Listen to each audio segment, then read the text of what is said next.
নমস্কার বন্ধুরা, ঝিলিক পূর্ণিমা রান্নাঘরে আপনাদের সবাইকে স্বাগত। চলে এসেছি আরও একটা নতুন রেসিপি নিয়ে।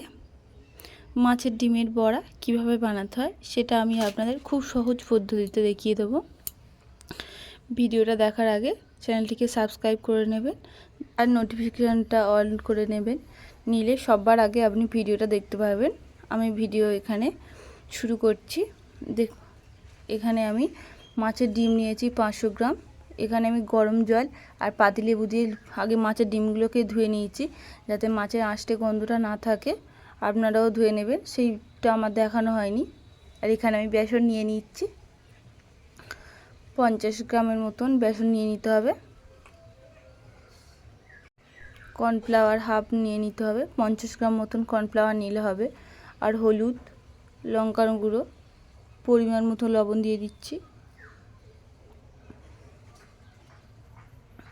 দেখুন এখানে পরিমাণ মতো লবণ দিয়ে দিয়েছি আমি এখানে। এবার পেঁয়াজ কুচি দিয়ে দেবো। পেঁয়াজ আমি আগে থেকে কুচিয়ে রেখেছিলাম, সে পেঁয়াজ কুচিয়ে রাখা পেঁয়াজগুলোকে দিয়ে দিচ্ছি। পেঁয়াজের পরিমাণটা একটু বেশি দেবে।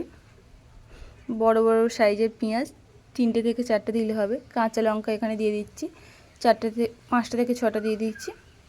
ধনেপাতা কুচি,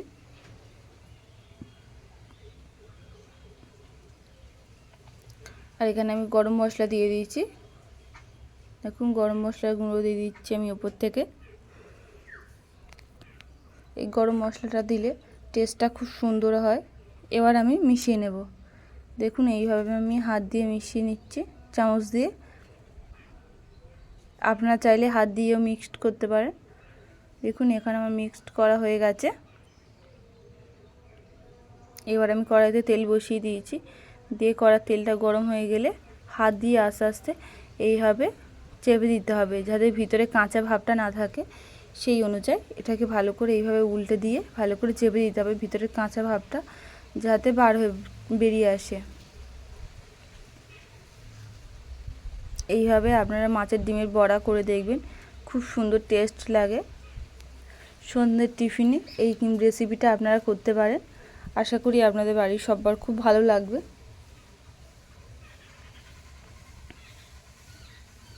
দেখুন এইভাবে আমি উল্টে দিচ্ছি।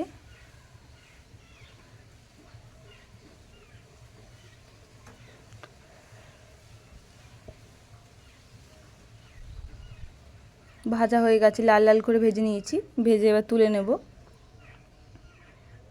দেখুন কত সুন্দর একটা দেখতে হয়েছে।